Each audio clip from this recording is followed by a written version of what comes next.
చారిత్రమేవ వ్యాఖ్యాతి అంటాడు రామచంద్రమూర్తి రామాయణంలో.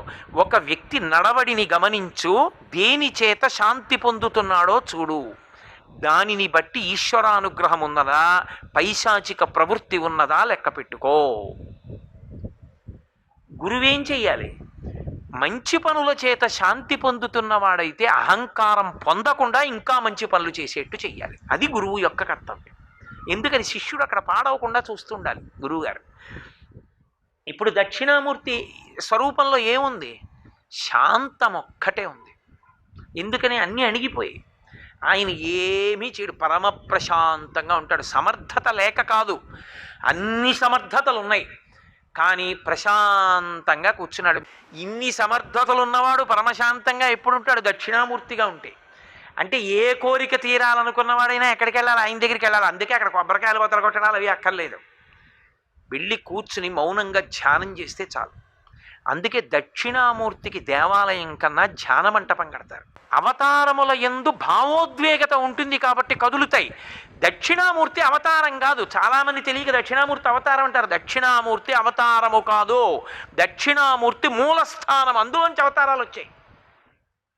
అదే అవతారం అయితే అది కూడా పొంగిందని గుర్తు. కుంగేది కుంగిపోతే దక్షిణామూర్తి. అన్నీ అణిగిపోయి ప్రశాంతమూర్తి అయిపోతాయి.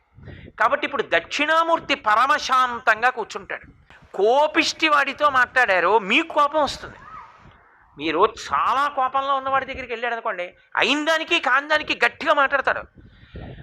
10 నిమిషాలు మాట్లాడాక మీకు కోపం ఏటడే అర్థం లేకుండా అలా మాట్లాడతారు. మీరు నేను ఎలా మాట్లాడతాను, మీరు ఎలా మాట్లాడుతున్నారు అంటారు. మీకు కోపం వస్తుంది.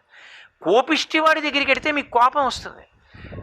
రమించి పాట పాడుతున్నవాడు ఉన్నాడు అనుకోండి, మీకు సంతోషం కలుగుతుంది.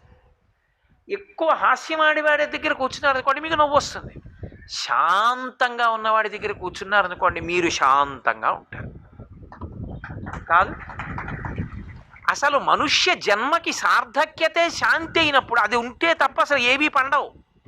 శాంతము లేక సౌఖ్యము లేదు సారసాదలా నయన. అన్నీ అణగడం కోసమే అన్ని ప్రక్రియలు. దేనికి జపం? మనసు అణగడానికి. పూజ ఎందుకు? మనసు అణగడానికి. పాట ఎందుకు? మనసు అణగడానికి. ప్రవచనం వినడం ఎందుకు? మనసు అణగడానికి. పుస్తకం చదువుకోవడం ఎందుకు? మనసు అణగడానికి. ఇవన్నీ నీ ప్రయత్నం లేకుండా అక్కడ కూర్చో అణిగిపోతాయి.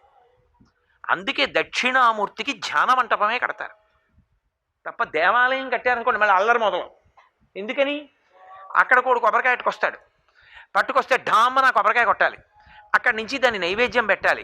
ఓ షోడశోపచార పూజ, అభిషేకం, దానికి నీరాజనం, మంత్రపుష్పం, అక్కడికి వచ్చి ఓ పూజ చేయించుకునేవాడు.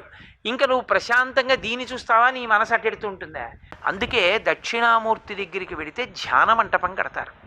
ధ్యాన మంటపం అంటే ఏంటంటే అక్కడ ఇంకా మాట మాట్లాడరు. సర్వం శ్రీ ఉమామహేశ్వర పరబ్రహ్మార్పణమస్తు. స్వస్తి.